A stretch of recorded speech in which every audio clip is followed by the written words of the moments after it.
ibadah kita pagi hari ini. Kita mau bersatu dalam doa. Bapak, terima kasih buat kesempatan yang Kau berikan kepada kami pagi hari ini. Mari Bapak, kembali kami datang kepadamu. Layakkan kami dan sucikan dan kuduskan kami, sehingga kami layak di hadapan-Mu Tuhan. Pagi hari ini kami ingin bermazmur bagi Engkau. Kami ingin meninggikan Engkau dan memuliakan Engkau, Tuhan di atas segala Tuhan, Raja di atas segala Raja. Kami percaya ketika kami memuji Engkau, hadirat-Mu ada bersama dengan kami. Damai sejahtera, sukacita-Mu Kau turunkan atas kami. Urapi kami semua Tuhan dengan pengurapan daripada-Mu. Dan kami menyerahkan ibadah kami ini dari awal, pertengahan hingga akhirnya ke dalam tangan kuasa-Mu.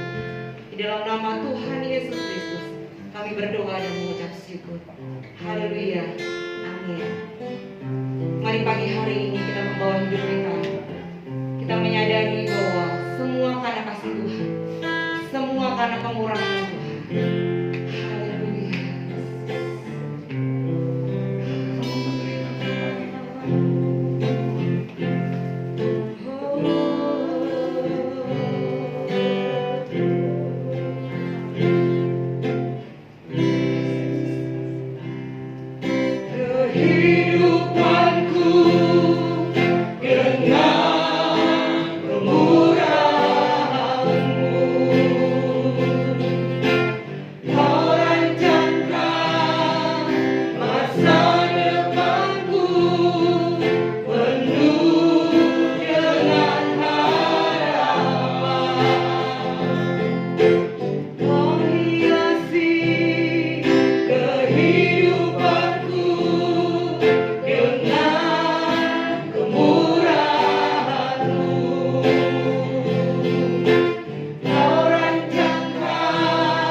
Kita mau masuk gerbangnya dengan hati bersyukur.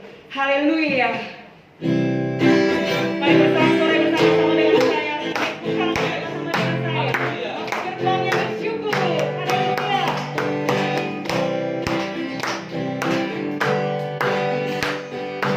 Masuk gerbangnya bersyukur dengan penuh pujian. Bersuka di hadiratnya, nyanyi besarkan agung nama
Puji nama Tuhan.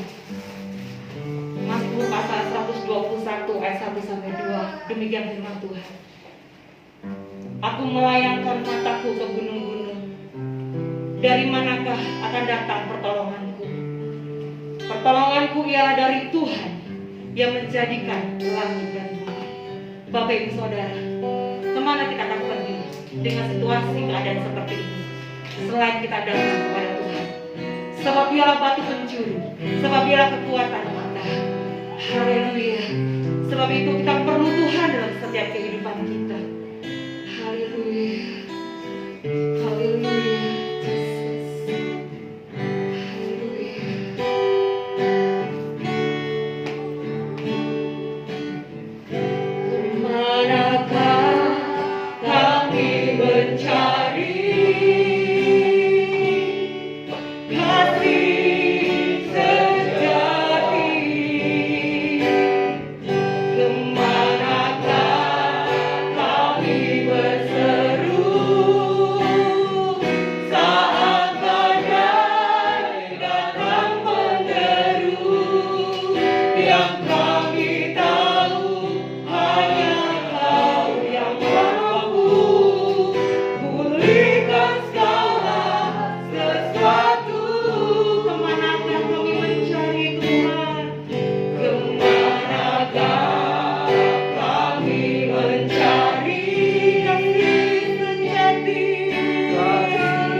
Haleluya, haleluya, haleluya.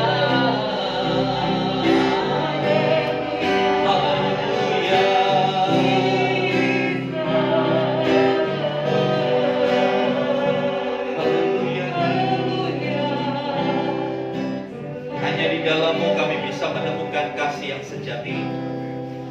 Hanya di dalam-Mu kami boleh mengalami keajaiban demi keajaiban. Sungguh Tuhan, umat-Mu membutuhkan sentuhan tangan-Mu. Mari sentuh setiap pribadi pada pagi hari ini, supaya kami boleh merasakan damai yang mengalahkan segala kekhawatiran kami. Kami percaya hanya Kau yang sanggup memulihkan segala sesuatu. Apapun kondisi kami, pagi hari ini kami datang kepadamu. Kami merindukan pemulihan itu terjadi dalam hidup setiap pribadi kami, dalam keluarga kami, pemulihan dalam ekonomi kami, dalam pekerjaan kami, di dalam segala sesuatu di hidup ini. Dan kami tahu hanya Tuhan yang sanggup melakukan itu. Terima kasih Tuhan. Mari berbicaralah pada setiap kami. Nyatakan kehendak isi hati-Mu, supaya kami boleh memahami akan apa yang harus kami lakukan di tengah-tengah badai yang semakin menderu. Terima kasih Bapa. Di dalam nama Tuhan Yesus kami berdoa. Haleluya. Amin. Amin. Silakan duduk Bapak Ibu. Shalom. Ya, puji Tuhan, saudara yang dikasih Tuhan, tidak terasa kita sudah masuk bulan 11. Tahun 2021 sudah mau berakhir. Hendaklah kita mulai mempersiapkan tahun 2022. Kita tidak tahu apa yang akan terjadi di tahun depan. Semakin membaikkah atau semakin memburuk. Tapi satu hal kembali, kita hari ini mau belajar bersama-sama untuk melakukan spiritual check up. Spiritual check up yang selanjutnya, apakah ketika kita menghadapi masalah, kita bisa memandang masalah itu dengan cara yang benar. Orang yang punya kerohanian yang sehat, dia melihat masalah bukan sebagai bencana, tapi dia bisa melihat masalah sebagai satu kesempatan untuk dia mengalami pertumbuhan dan perkembangan di dalam imannya. Orang yang memiliki kerohanian yang sehat, dia tidak digentarkan oleh masalah apapun. Sebesar apapun, serumit apapun, sebanyak apapun. Ya kadangkala kita harus akui Bapak Ibu, ketika kita menghadapi masalah, masalah itu datangnya berjamaah, gak cuma satu. Satu belum selesai datang lagi, yang satu belum selesai datang lagi. Ya. Bagaimana sikap kita? Saudara yang dikasih Tuhan, ini adalah titik ukurnya, tolak ukurnya. Bagaimana kerohanian kita? Kerohaniannya sehat atau enggak?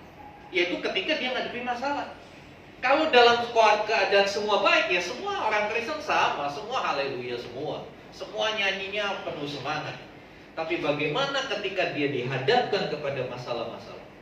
Ya bicara masalah itu banyak, bisa sakit penyakit, masalah keluarga, kadangkala masalah di dalam diri. Apa masalah di dalam diri? Kadangkala ada keinginan-keinginan yang belum tercapai. Ada obsesi-obsesi yang belum kesampaian.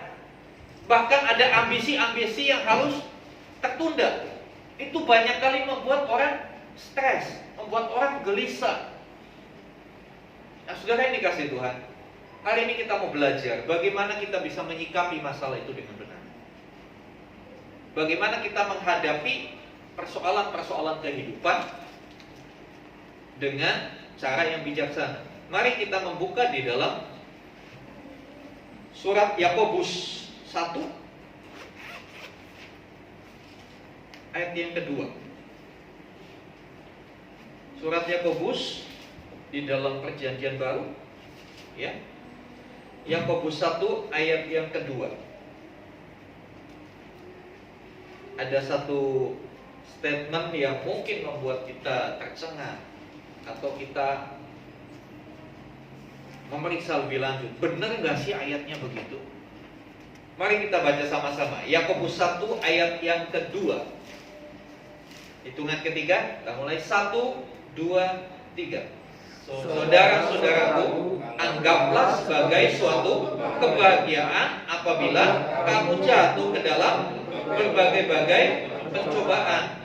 Ayat 3, sebab kamu tahu bahwa ujian terhadap imanmu itu menghasilkan ketekunan. Ya, dan saudara yang dikasih Tuhan, ini ada satu yang menarik di sini, dikatakan anggaplah sebagai suatu kebahagiaan apabila kamu jatuh ke dalam berbagai pencobaan. Kata jatuh yang dimaksudkan bukan gagal, tapi yang dimaksud jatuh itu kita ada di dalam situasi kita dicobai. Ya. Saudara yang dikasih Tuhan, menariknya orang itu berpandangan kalau orang lagi ada dalam pencobaan, enak nggak? Nggak enak, nggak nyaman. Tetapi firman Tuhan berkata kita suruh menganggapnya. Kata menganggap ini menunjukkan kita harus memilih. Ya. Kita harus memilih untuk berbeda. Pandangan umum orang kalau dalam pencobaan itu susah. Sekarang coba kita pikirkan, kalau kita mendengar kata pencobaan, apa yang ada di dalam benak kita? Sakit? Ya. Bangkrut? Ya. Keluarga tidak harmonis? Ya. Anak bandel? Ya. Dan berbagai-bagai kesulitan di dalam kehidupan ini. Ya. Sesuatu yang sifatnya negatif, yang tidak membahagiakan. Tetapi firman Tuhan bilang anggaplah. Ini kata anggaplah ini menunjukkan kita harus bersikap berbeda. Kita harus memilih sikap yang berbeda daripada sikap pada umumnya. Pada umumnya orang ketika menghadapi pencobaan apa? Sedih, susah, frustasi, galau, dan teman-temannya. Tetapi hari ini kita dengar Tuhan berkata, anggaplah sebagai apa? Suatu kebahagiaan. Loh, bener gak sih? Coba kita Bapak Ibu dilihat, bener gak tuh ayatnya? Anggaplah sebagai suatu kebahagiaan apabila kamu berada dalam berbagai-bagai, bukan cuma pencobaan loh, tapi berbagai-bagai. Bisa nggak saudara? Berbagai-bagai ini bukan satu, banyak dan beraneka ragam. Nah itulah kehidupan kita. Itulah yang kita hadapi hari demi hari. Masalah itu bukan cuma satu. Betul. Satu belum selesai datang lagi. Variasinya berbeda. Kualitas dan kuantitasnya berbeda. Tetapi Tuhan melalui Rasul Yakobus berkata, kita suruh menganggapnya sebagai suatu kebahagiaan. Setelannya itu ada di dalam hati kita, Bapak Ibu. Hati kita mau susah atau hati kita mau bahagia. Tombolnya di dalam hati kita. Kita suruh menganggap sebagai kebahagiaan. Kok bisa begitu? Kenapa sih orang dalam pencobaan kok, dalam kesulitan kok suruh bahagia? Ini kan gak masuk akal. Ya firman Tuhan itu memang di luar logika manusia, di atas logika manusia, lebih tinggi dari logika manusia. Itulah pikiran Tuhan. Kenapa? Ayat selanjutnya berkata, sebab kamu tahu. Kalau belum tahu ini dikasih tahu kan begitu. Sebab kamu tahu, jangan bilang saya belum tahu Pak gitu. Ya makanya ini dikasih tahu. Sebab kamu tahu ya bahwa apa? Ujian terhadap imanmu menghasilkan ketekunan. Coba orang kalau mau ujian supaya lulus dia harus tekun nggak? Tekun. Nggak bisa anak ujian bacanya cuma baca sebentar udah. Bagaimana anak-anak yang lulus ujian dengan baik? Belajarnya tekun. Kadang-kala sampai pagi baca terus sampai matanya merah, kadang-kala sampai bengkak, kadang-kala lihat buku terus, lihat laptop terus. Ujian terhadap imanmu itu menghasilkan ketekunan. Artinya apa?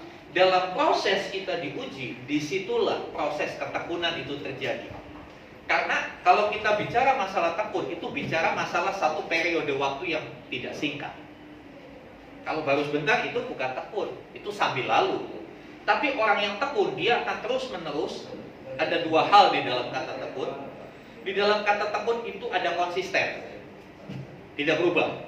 Dan di dalam kata tekun itu ada continue, tidak berubah dan terus menerus. Ini sebetulnya yang Tuhan inginkan. Iman kita itu harus seperti ini, harus tekun. Iman yang bertekun, iman yang konsisten, tidak berubah, tidak dipengaruhi oleh keadaan apapun. Kalau lagi banyak berkat, beriman. Kalau nggak banyak berkat, nggak beriman. Bukan seperti itu, tapi kita harus konsisten. Dan konsistennya terus menerus. 2021 ya karena pandemi ya bertekunlah. 2022 ini mau akhir pandemi, udah mau selesai, udah. Ya kan sekarang udah bebas Pak. Jadi hari Minggu, aduh minta maaf saya nggak bisa ke gereja, nggak bisa rutin ke gereja. Kejar setoran, kemarin kan udah banyak istirahat di rumah, saya harus kejar setoran untuk defisitnya yang lalu. Nah itu imannya tidak continue, tidak berlanjut. Saudara dikasih Tuhan, ayat selanjutnya berkata, setelah punya ketekunan, dikatakan, dan biarlah ketekunan itu memperoleh buah yang matang.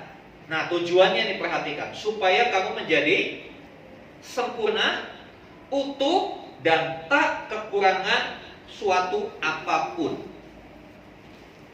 Ada 3 hal tujuan dari atau hasil dari sebuah ketekunan.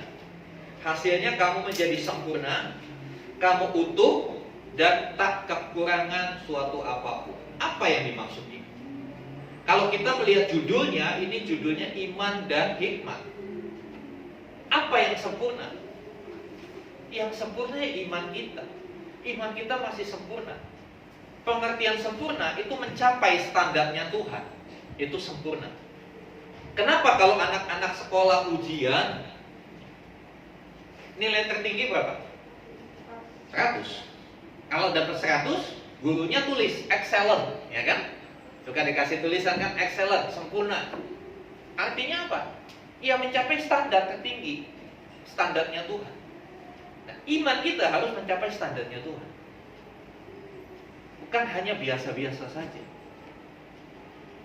Nah, saudara yang dikasih Tuhan menjadi sempurna, utuh.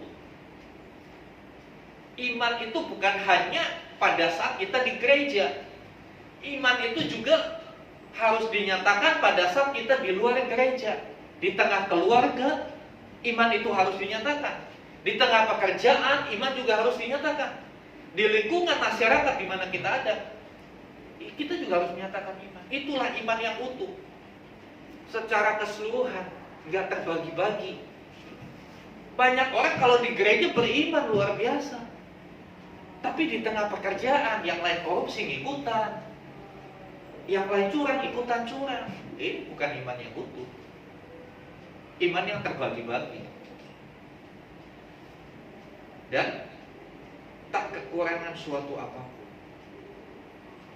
Orang yang demikian jaminannya tidak kurang suatu apapun.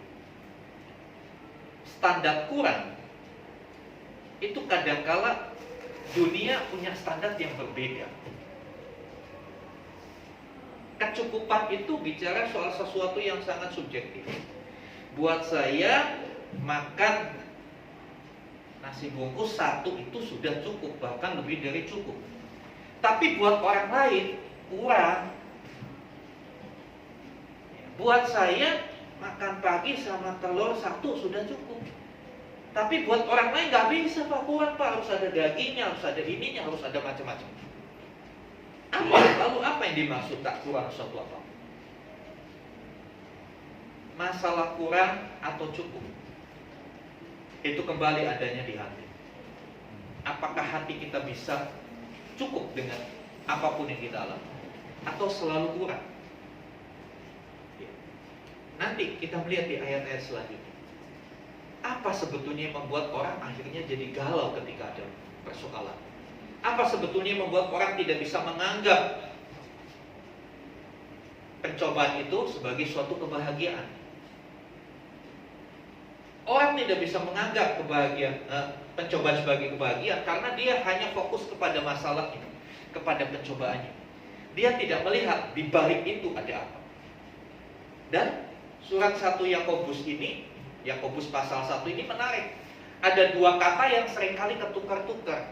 Dua kata dipakai dalam ayat yang sama. Dua kata dipakai dalam ayat yang sama. Coba di dalam ayat 12 kita lihat. Ayat 12. Judulnya aja ada dua kata yang seringkali rancu, seringkali membingungkan. Judulnya apa Bapak Ibu? Pengujian dan pencobaan. Ini sama atau berbeda? Banyak orang yang berpikir sama. Kalau sama, kok beda ya? Disebutnya dua kali. Ada dan. Kalau ada kata pengujian dan pencobaan berarti ada dua. Ada dua. Kalau pengujian atau pencobaan itu satu tapi sama, ya kan? Suami dan istri berarti dua-duanya, ya kan? Pengumuman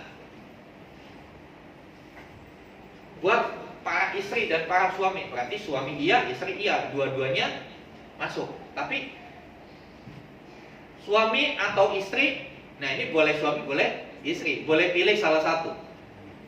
Dipakai di sana, di sini pengujian dan pencobaan. Ada dua kata, berarti ini memang dua hal yang berbeda. Ayat 12. Berbahagialah orang yang bertahan dalam pencobaan, sebab apabila ia sudah tahan uji, ia akan menerima mahkota kehidupan yang dijanjikan Allah kepada barang siapa yang mengasihi Dia. Mari perhatikan, di sini dikatakan berbahagialah yang bertahan dalam pencobaan, sebab apabila ia sudah tahan uji. Pertama dibilang pencobaan, tapi selanjutnya di tengah-tengah bilang tahan uji. Berbahagialah orang yang bertahan dalam pencobaan, ya. Sebab apabila dia sudah dicoba, dia nggak bilang begitu. Apa sih sebetulnya perbedaan dua kata ini? Mari saya jelaskan secara sederhana supaya kita bisa punya pemahaman yang jelas, nggak ketukar-tukar. Saudara, yang membedakan pencobaan dan uji itu ada tiga hal. Dalam bahasa Inggris kelihatan sekali. Kalau pencobaan itu temptation, dicoba. Tapi kalau ujian itu examination. Dua kata berbeda. Apa yang membedakan? Yang pertama, pencobaan dan ujian itu sumbernya berbeda. Sumbernya berbeda. Kalau pencobaan itu sumbernya dari iblis. Tapi kalau ujian, Tuhan itu sumbernya. Yang kedua, sifatnya. Kalau pencobaan itu sifatnya negatif, tapi kalau ujian sifatnya positif. Perbedaan yang ketiga, tujuannya. Pencobaan tujuannya menjatuhkan, jelas. Iblis itu tujuannya menjatuhkan. Karena dia datang hanya untuk membunuh, mencuri, dan membinasakan, gak lebih daripada itu. Dia mencoba kita bukan punya maksud yang baik, supaya kita jatuh dalam dosa, ikut bersama-sama dia melawan Allah. Tapi kalau Allah menguji kita, Tuhan menguji kita, tujuannya supaya kita naik level. Katakan amin. Tapi dua hal ini suka datangnya bareng-bareng, kan gitu. Sehingga kita bingung, ini apa ini? Ini yang mana? Saya mau katakan kita gak usah bingung. Apakah masalah itu ujian? Apakah masalah itu cobaan? Yang penting adalah sikap kita menghadapi masalah itu. Bukan masalah ini masuknya ujian apa cobaan. Saudara yang dikasih Tuhan, mari kita lihat ayat 13. Ayat 13. Apabila seorang dicobai, ini pencobaan ya. Apabila seorang dicobai, ingat, pencobaan itu pasti negatif. Pencobaan itu tujuannya menjatuhkan.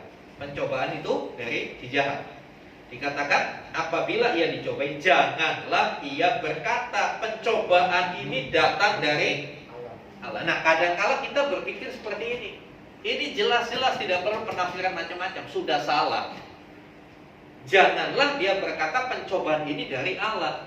Kenapa? Ini alasannya, sebab Allah tidak dapat dicobai oleh yang jahat, dan ia sendiri tidak mencobai siapapun. Untuk ayat ini banyak yang protes sama saya. Loh, Tuhan Yesus dicobai? Katanya Allah nggak mencobai. Karena Allah tidak bisa dicobai, itu Tuhan Yesus bisa dicobai. Jawabannya ada dua. Kenapa Tuhan Yesus dicobai? Yang pertama, pada saat itu Tuhan Yesus mengambil rupa manusia. Dia ambil peran sebagai manusia seutuhnya. Karena itu dia bisa lapar. Kalau Allah nggak pernah lapar, kan begitu. Dalam posisinya sebagai Tuhan, dia tidak lapar. Tapi karena dia mengambil peran jadi manusia, dia bisa lapar. Lalu orang di seberang sana bilang, masa Tuhan bisa jadi manusia? Ya, ini jawabannya lebih gampang lagi.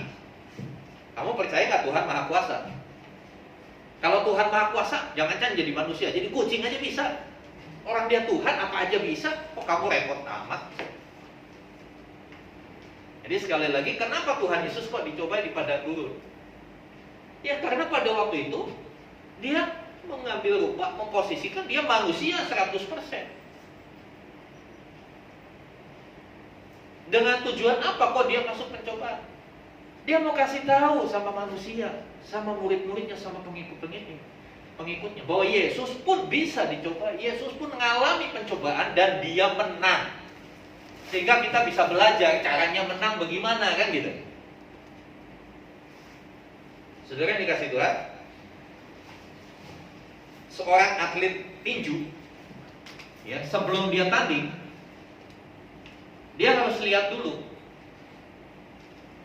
pertandingan lawannya, musuhnya siapa. Dia harus lihat rekamannya, supaya dia bisa belajar. Oh, caranya mengelak dari pukulan seperti ini. Oh, pukulan dia model bagaimana. Oh, dia pukulannya banyaknya uppercut dari bawah. Oh, berarti saya harus antisipasi seperti ini. Dia harus lihat dulu. Nah, Tuhan Yesus mau pertontonkan sama kita, ini loh, aku ngalami pencobaan dan aku menang. Ikutilah teladanku. Jadi pencobaan itu bukan dari Allah. Tapi pencobaan itu datangnya dari mana? Kita lihat ayat selanjutnya. Ayat 14. Tetapi tiap-tiap orang dicobai oleh keinginannya sendiri, karena ia diseret dan dipikat olehnya. Kita dicobai oleh keinginan. Lalu bagaimana peranan iblis dalam hal pencobaan? Begini, saudara. Setiap kita manusia yang normal punya yang namanya pikiran, betul? Punya namanya perasaan, dan punya yang namanya kehendak atau keinginan. Orang kalau nggak punya tiga ini, berarti ada sesuatu yang terganggu dalam jiwanya. Manusia normal dalam dirinya punya pikiran, punya perasaan, dan punya kehendak atau keinginan. Nah, keinginan ini kadangkala yang dipakai oleh iblis. Keinginan ini kadangkala yang dikompori sama iblis untuk akhirnya menguasai seluruh kehidupan orang itu. Kita melihat hari-hari ini, orang kalau sudah punya keinginan, waduh, susah dibendung. Susah. Kalau sudah punya keinginan, apapun dilakukan demi keinginannya itu. Sebetulnya keinginan sendiri tidak salah, karena itu bawaan alamiah manusia, punya keinginan. Tapi yang menjadi masalah ketika manusia itu tidak bisa menguasai keinginan, tapi keinginannya diserahkan kepada iblis, dipakai oleh iblis. Iblis yang mutik-mutik keinginan. Enak loh kamu kalau punya istri dua, kalau istri yang satu capek, kamu bisa ganti yang sebelahnya. Enak loh punya istri dua, menu masakannya juga jadi beda.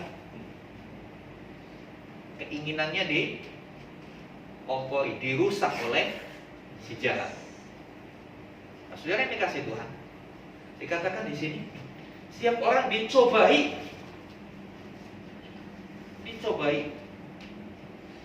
Kalau kata dicobai itu menunjukkan, contohnya gini, Saya mau coba satu makanan. Kalau saya mau mencoba satu makanan, berarti sebelumnya saya udah coba belum? Belum, ya kan? Belum coba, baru mau coba. Itu yang iblis kadang kala kompori dalam hidup kita. Kamu belum pernah kan punya istri dua, enak loh. Itu dikomporin, menimbulkan rasa penasaran, menimbulkan rasa ingin tahu, ingin coba. Nah di situ banyak orang jatuh. Anak muda juga begitu. Walaupun di rumah bilang jangan coba-coba narkoba, jangan begini. Begitu ketemu temannya, coba. Gak apa-apa, sekali-sekali, dikit aja. Dosa kan gak mungkin langsung gede, betul nggak? Korupsi itu nggak langsung 10 miliar. Gopek dulu, gopek tun dulu, dari sedikit dulu. Nah sedikit udah rasa nyaman, mau lagi. Dosa itu sifatnya begitu, dikasih sedikit dulu, suruh mencoba. Udah dicoba, dikatakan dipikat, diseret dan dipikat. Udah dikunci kalau udah begitu. Orang yang dikasih Tuhan, orang yang rohaninya sehat, dia tahu ketika bahaya datang. Dia cepat sadar, wah ini bahaya. Dia cepat sadar. Dia tidak membiarkan dirinya diseret dan dipikat oleh keinginannya. Hari-hari ini dunia menawarkan semua kemudahan. Kalau kita melihat iklan TV, semua ditawarkan itu sifatnya kemudahan, kenyamanan. Tapi belum tentu benar juga, ya kan? Kemudahan, kenyamanan. Mau pinjem uang sekarang udah nggak susah bolak-balik ke bank. Tinggal pencet-pencet di handphone 5 menit, duit langsung masuk ke rekening. Itu pencobaan. Tapi kalau ujian, orang kalau mau ujian sebelumnya belajar nggak? Belajar. Seorang murid SMA sebelum dia lewat kelas 1, kelas 2, kelas 3 nggak akan bisa ujian. Betul? Dia harus selesaikan dulu pembelajarannya baru bisa ujian. Tuhan juga menguji kita setelah selesai dia ngajarin kita. Dia nggak langsung kasih ujian sama kita. Dia ajarin kita dulu lewat firman Tuhan, lewat pengalaman hidup, baru bisa dikasih ujian. Sekarang dikasih Tuhan, kita harus benar-benar punya satu kecerdasan rohani untuk mengerti. Baik ujian maupun pencobaan, mari kita melihat bahwa ada Tuhan di sana. Walaupun itu pencobaan, kita harus tetap menang. Kita harus tetap berbahagia. Supaya apa? Supaya kita bisa buktikan sama iblis, saya teruji, iman saya kamu coba kayak apapun gak jatuh. Contoh di Alkitab ada dua peristiwa, ada dua tokoh Alkitab yang satu ngalami pencobaan, yang satu ngalami ujian.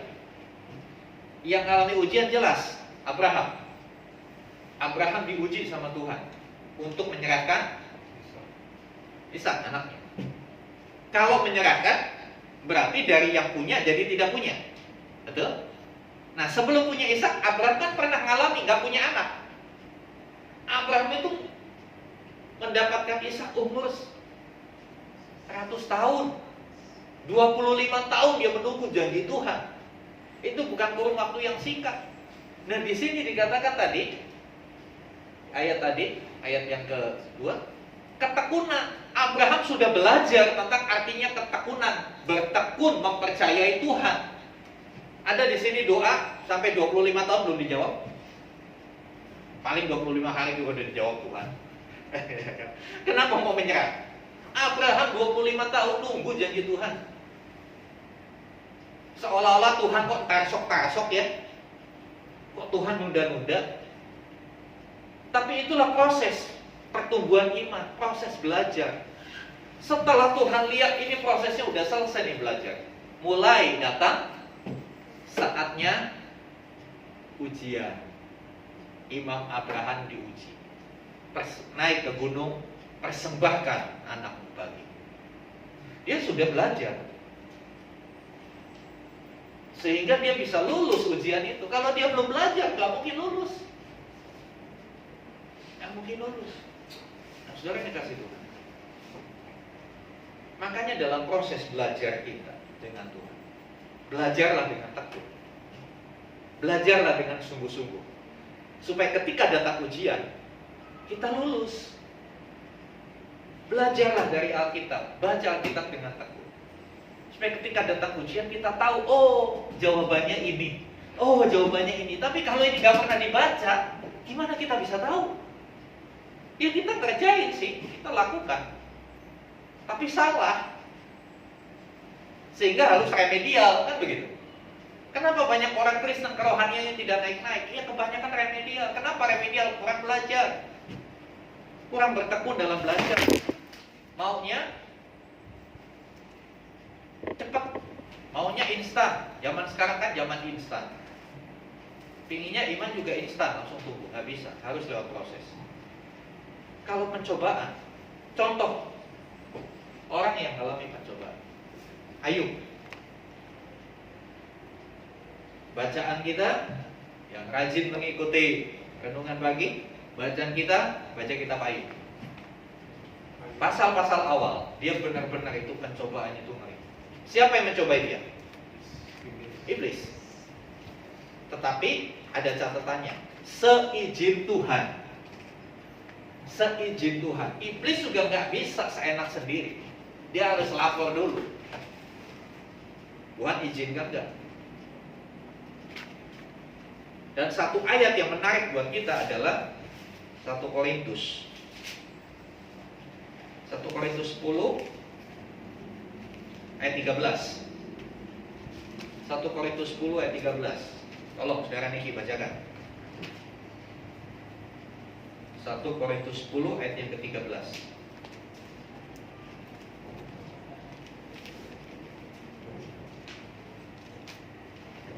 1 Korintus 10 ayat 13.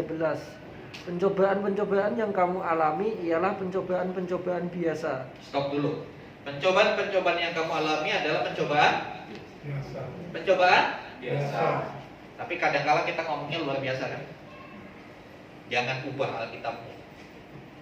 Pencobaan yang Biasa. biasa. Lanjut. Yang tidak melebihi kekuatan manusia. Ya, yang tidak melebihi kekuatan Manusia. manusia. Jadi Tuhan itu punya takaran uji setiap kita. Ujian terhadap si A akan beda porsinya dengan si B. Variasinya juga dengan cara yang berbeda. Karena Tuhan tahu, dia mengenal banget siapa kita. Kenapa dia bisa mengenal? Nah, kita ciptaannya ya pasti kenal dong. Ya kan? Selanjutnya. Sebab Allah setia, dan karena itu ia tidak akan membiarkan kamu dicobai melampaui kekuatanmu. Haleluya. Dia setia. Dia tidak akan membiarkan kamu dicobai melampaui kekuatanmu.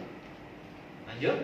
Pada waktu kamu dicobai, ia akan memberikan kepadamu jalan keluar sehingga kamu dapat menanggungnya. Yes. Tuhan kita top banget kan. Udah cobaannya udah diukur, pas, gak melebihi kekuatan kita. Itu biasa. Udah gitu dia kasih jalan keluarnya. Sama aja saudara dikasih soal ujian, tapi di baliknya ada kunci jawabannya. Enak gak? Enak. Tapi gitu aja masih banyak yang remedial kan? Karena apa? Kita anggap remeh. Kita anggap remeh. Saudara dikasih Tuhan. Kembali kepada keinginan. Keinginan untuk kaya itu benar gak? Boleh nggak? Boleh, nggak salah. Cuma yakin kita ingin kaya. Kadang-kala manusia itu ingin bukan kaya, bukan sekedar kaya, ingin lebih kaya. Betul apa benar? Menjadi kaya nggak salah, ingin jadi kaya nggak salah. Tetapi masalahnya dikomporin sama iblis. Ayo lebih, ayo lebih, ayo lebih. Ingin lebih kaya. Kira-kira kalau ingin lebih kaya ada ukurannya nggak? Nggak ada. Pokoknya saya ingin lebih kaya dari tetangga-tetangga satu RT. Udah mencapai lebih kaya. Dia mulai lihat, wah ada yang lebih kaya dari saya. Nggak bisa, saya harus kejar lagi, harus lebih kaya, saya nggak bisa. Lalu pakai alasan rohani, saya kan anak raja, anak Tuhan Yesus, masa saya kalah kaya sama yang Pak Haji? Sorry, itu keinginan yang sudah ditunggangi oleh si jahat. Ibu-ibu ingin cantik, boleh nggak? Boleh banget, nggak pakai banget lagi katanya. Tapi kalau ingin lebih cantik itu yang jadi masalah. Ya kan? Karena kalau bicara dengan kata lebih, itu akhirnya jadi unlimited. Karena selalu ada pembandingnya, selalu tidak puas. Selalu tidak puas. Hari-hari ini, bukankah itu yang banyak terjadi di sekitar kita? Orang ingin lebih, lebih, dan lebih. Orang ingin menunjukkan dirinya, bahwa dirinya itu yang paling. Saya kalau buka Facebook teman-teman, wah, ya, khususnya kaum wanita. Ini bukan kebaktian kaum wanita, tapi sebagai contoh aja. Pelangsing, ingin langsing boleh nggak? Boleh, tapi tujuannya untuk apa? Supaya lebih cantik, supaya lebih ini, lebih itu. Saya nggak pernah ada satu statement, saya pingin lebih langsing, saya pingin diet supaya saya jadi sehat. Iklan-iklan obat diet tujuannya apa? Supaya menarik, supaya cantik, ya kan? Supaya suami tidak beralih kepada yang lain. Saya mau katakan, jangan jadi korban iklan deh. Dunia ini selalu tawarkan yang arahnya kepada kesombongan, yang arahnya kepada keangkuhan. Jangan sampai keinginan kita menjerumuskan kita kepada dosa. Minggu lalu kita sudah belajar, orang yang rohaninya bertumbuh makin membenci dosa. Makin membenci dosa. Dan selanjutnya, dia punya satu kepekaan, jangan, ini arahnya kepada dosa. Sehingga akhirnya dia bisa mengontrol keinginannya. Ketika keinginan itu muncul dan iblis mulai menungganginya, dia berani berkata tidak. Enggak, saya enggak seperti itu. Saya mau kaya, tapi saya enggak mau jadi lebih kaya, dan lebih kaya. Itu nanti jatuh kepada keserakahan. Saudara yang dikasih Tuhan, kita bersyukur. Kadangkala memang iblis mencobai kita, tapi notnya, catatannya, itu seizin Tuhan. Dan yang kedua, Tuhan gunakan pencobaan yang dibuat iblis itu untuk mendatangkan kebaikan buat kita. Contohnya siapa? Ayub. Ayub itu dicobai habis-habisan. Semuanya negatif, ya kan? Hartanya habis, ternaknya ludes, terakhir anaknya 10 mati bareng-bareng. Waduh, mati berjamaah begitu. Enggak cukup sampai di situ, tubuhnya sakit. Mungkin sakitnya Ayub lebih parah dari COVID. Sampai dia garuk badannya pakai beling. Enggak cukup sampai di situ, istrinya yang harusnya jadi penopang dia malah ngeledek. Udah lu mati aja lu, udah kayak gini, gue juga kagak mau, udah jijik sama kamu. Udah kutuki Allahmu dan matilah. Ya kan? Istri Ayub bilang begitu. Kalau kita di posisi Ayub bagaimana? Tapi Ayub dikatakan, dia berkata, aku lahir dengan telanjang, aku mati juga dengan telanjang. Terpujilah Tuhan. Itu luar biasa. Dari situ maksud Tuhan tergenapi. Dengan Ayub bisa lulus dari ujian itu, ada 2 hal yang dia terima.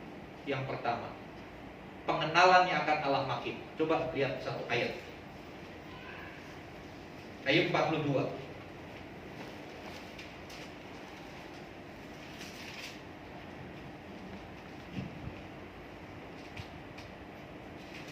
Ayub 42 ayat 5. Tolong ini. Ayub 42. Ayub perjanjian lama sebelum kitab Mazmur. Ayub 42 ayat ke-5. Hanya dari kata orang saja aku mendengar tentang engkau, tetapi sekarang mataku sendiri memandang engkau. Iya. Ada satu pengalaman dengan Tuhan, pengalaman pribadi. Pengalaman ini yang membuat kita menjadi lebih yakin, lebih percaya kepada Tuhan. Bukan katanya.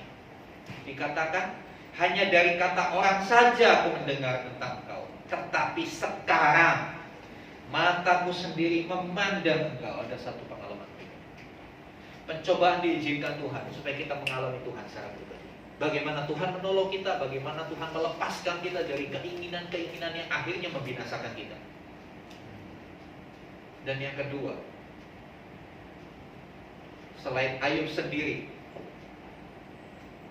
makin dikuatkan, tapi dengan Tuhan mengizinkan iblis mencobai Ayub, dia sebetulnya sedang mempermalukan iblis. Lihat, hambaku tetap setia. Kamu bikin apapun sama dia, dia tetap setia. Teorimu gagal, iblis. Iblis kan waktu di pasal 1, pasal 3 berdebat sama Tuhan. Udah dihantam masih tetap setia.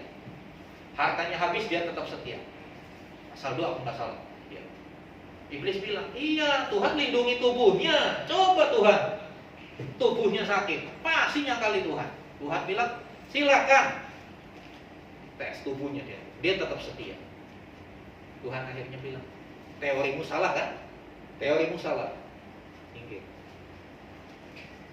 Kadangkala pencobaan itu diizinkan terjadi dalam hidup kita.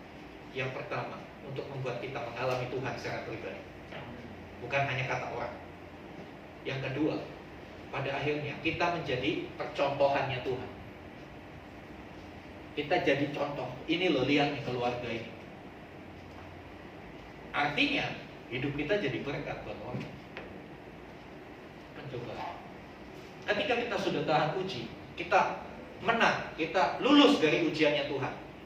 Sama seperti anak SD, setelah examination naik kelas, ya kan?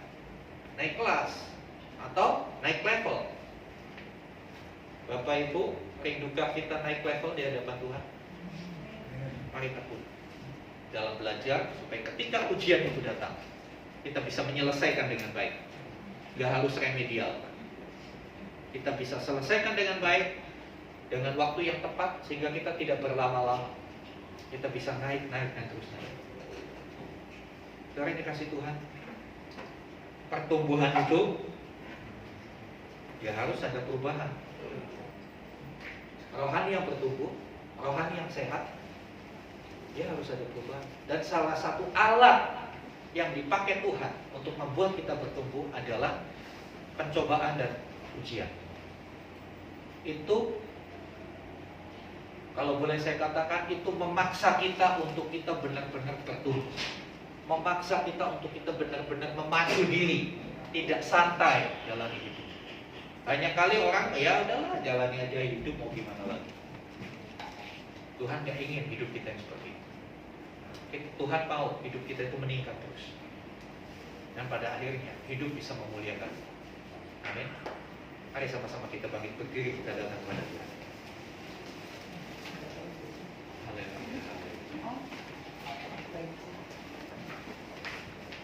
Kadangkala di tengah pencobaan yang kita alami, di tengah ujian, kita kehilangan kekuatan.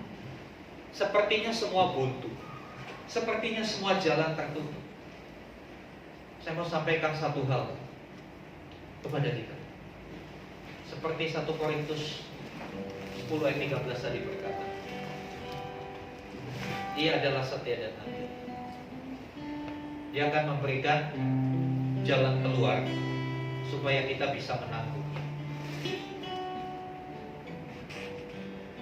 Kita perlu keajaiban Tuhan. Kita perlu sentuhan tangan.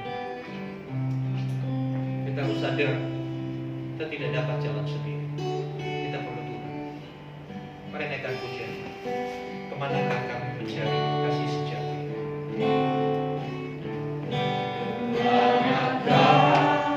Kami mencari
kami berseru saat badai datang menderu, yang kami tahu hanya Kau yang sanggup pulihkan segala sesuatu. Kami butuhkan keajaiban-Mu, kami butuhkan sentuhan tangan-Mu. Kami tak dapat jalan sendiri, kami perlu Kau Tuhan. Kami perlukan keajaiban-Mu, kami butuhkan sentuhan tangan-Mu. Kami tak dapat jalan sendiri, kami perlu Kau. Yang musik saja.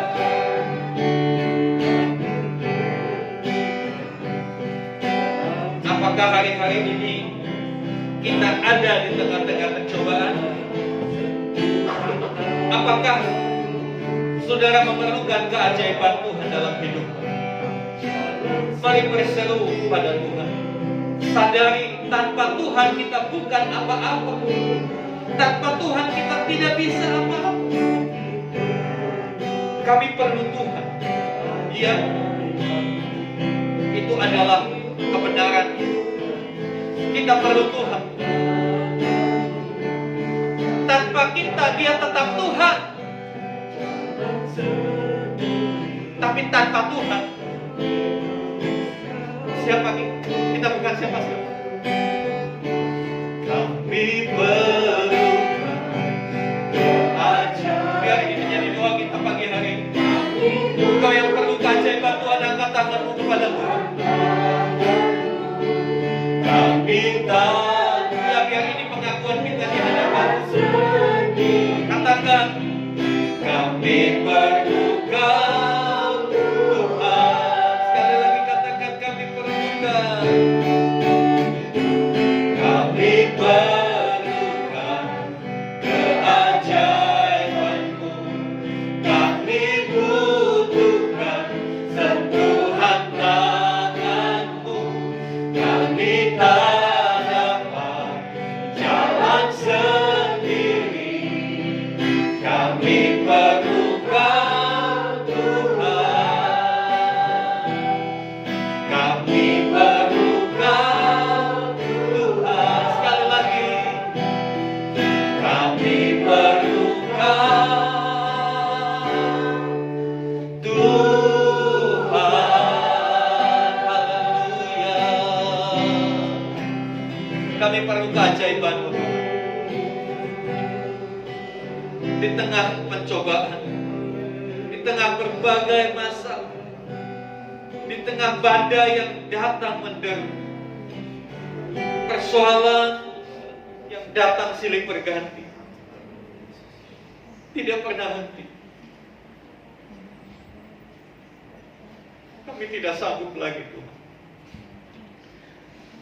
Kami tidak dapat melakukan apapun. Kami sadar kami tidak dapat jalan sendiri. Sebab itu pagi hari ini kami berseru kepadamu, tolong kami Tuhan. Tolong kami Tuhan. Kami perlu keajaiban. Ketika semua jalan tertutup, Tuhan bisa buka jalan bagi kami. Kami percaya karena Kau Maha Kuasa, Kau sanggup melakukan apapun. Tidak ada satupun rencana-Mu yang gagal. Terima kasih kalau kami hari ini diingatkan bagaimana kami harus bersikap di tengah pencobaan. Bagaimana kami harus senantiasa menganggap pencobaan itu sebagai satu kebahagiaan. Karena akhir dari segala sesuatunya akan mendatangkan kebaikan buat kami semua. Terima kasih Tuhan. Tiap umat-Mu yang hari ini mengaku mereka perlu keajaiban, nyatakan itu Tuhan. Sakit penyakit disingkirkan dalam nama Yesus. Kesulitan ekonomi, Tuhan bukakan kemudahan-kemudahan. apapun pergumulan umat. Kami percaya Engkau sanggup melakukan, bahkan lebih daripada apa yang kami doakan. Terima kasih Bapa di surga. Terpuji nama. Di dalam nama Tuhan Yesus kami berdoa. Haleluya. Amin. Amin. Silakan duduk Bapak Ibu. Kita akan memberikan, ya sekarang dikasih Tuhan beberapa pengumuman yang saya mau sampaikan. Terima kasih untuk setiap persembahan saudara, baik persepuluhan, persembahan umum maupun persembahan Natal. Ya, persembahan Natal sudah masuk 10 amplop, dan minggu depan kita akan tempel laporannya, dan panitia sudah mulai bergerak. Untuk itu, ya kita terus berdoa supaya perayaan Natal ini benar-benar dari kita, oleh kita, dan untuk kemuliaan Tuhan. Ya. Untuk komsel online seperti yang sudah disepakati, kita bergeser ke hari Rabu jam 8. Ya, kemudian ada satu hal yang penting yang perlu saya sampaikan. Ibadah minggu yang akan datang akan dilayani oleh Ketua Majelis Pimpinan Daerah GBT. Ya. Karena itu ibadah disatukan di jam 10 hanya untuk minggu depan. Ya, satukan karena ini special event. Kita ada tamu. Mari kita bersama-sama menikmati berkat yang Tuhan siapkan melalui hamba-Nya. Ya, saya kira itu saja yang bisa saya sampaikan. Saya undang kita sama-sama bangkit berdiri. Kita akan masuk dalam puasa pagi ini.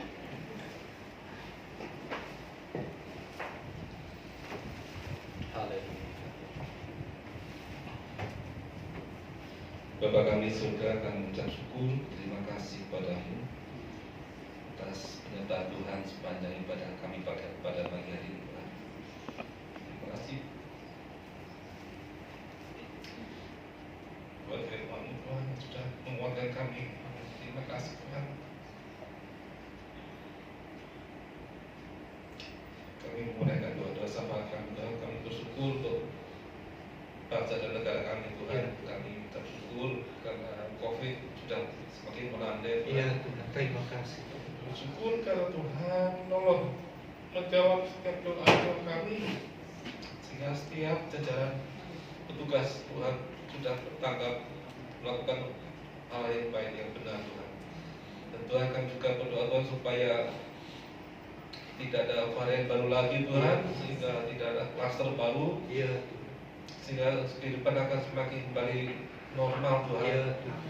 Pemulihan dalam segala hal, dalam ekonomi, bangsa kami, misalkan ada kuasa-Mu, Tuhan berkati Tuhan untuk keamanan bangsa kami, Tuhan, negara kami, biar Tuhan menjaga oleh aparat-aparat kepolisian, tentara, semuanya Tuhan, biarlah menjaga negara kami, Tuhan. Terima kasih Tuhan.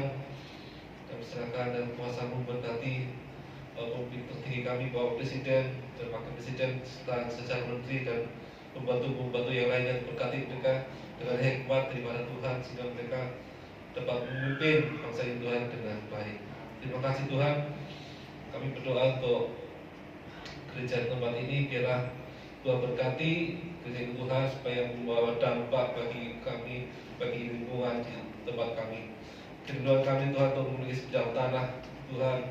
Kiranya Tuhan menolong pertemukan dengan orang-orang yang tepat, Tuhan, sehingga kami dapat memiliki tanah itu, Tuhan, untuk kami bangun sebagai sebuah gedung gereja, Tuhan, supaya kami leluasa di dalam menjalankan misi kami, menjalankan kegiatan gereja, Tuhan. Terima kasih Tuhan, kami serahkan semua dan kuasa-Mu. Berdoa untuk Natal di tanggal 2 Desember mendatang, Tuhan, Engkau sertai Tuhan panitia Tuhan, sehingga setiap apa yang sudah kami rencanakan, Tuhan, ataupun hal-hal yang belum kami rencanakan, biar yang harus kami lakukan, Tuhan berikan kami hikmat-Mu, sehingga kami mampu mempersiapkan acara tersebut, Tuhan. Karena acara itu, Tuhan, adalah dari kami, dari anak-anak Tuhan, untuk Engkau, untuk kemuliaan Tuhan. Terima kasih Tuhan Yesus, memberkati Tuhan untuk acara tersebut, memberkati setiap dana yang kami perlukan, memberkati Tuhan setiap anak-anak Tuhan yang terlibat di dalam perayaan Natal tersebut Tuhan berkati. Terima kasih Tuhan kami serahkan dan kuasa-Mu. Tuhan, terima kasih dan memberkati Tuhan setiap umat-Mu, setiap jemaat-Mu mungkin ada yang sakit. Ya Tuhan. Tuhan berikan kesembuhan. Dan mungkin Tuhan ada yang di luar kota, Tuhan juga jaga mereka, Tuhan. Dan kembalikan mereka di rumah mereka masing-masing dan kembali bersama-sama beribadah bersama-sama dengan kami. Terima kasih Tuhan, terima kasih kami serahkan doa permohonan kami ke dalam Tangan-Mu. Dalam nama Yesus kami berdoa. Mari angkat tanganmu, buka hatimu, dan terimalah rahmat anugerah dari Bapa di sorga. Kasih sayang Tuhan Yesus Kristus, persekutuan, mengurapan Roh Kudus melimpah atas kehidupan setiap kita. Berkat-berkat jasmani, terlebih lagi berkat rohani, dicurahkan atas kehidupan.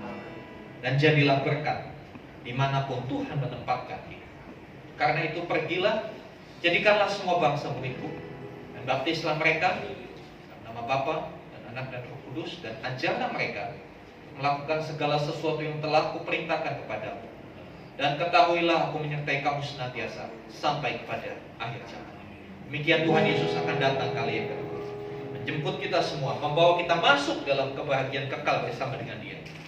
Supaya seperti kerinduannya, di mana Dia berada, kita pun boleh berada. Terima kasih Tuhan. Di dalam nama Tuhan Yesus kami berdoa. Haleluya. Amin.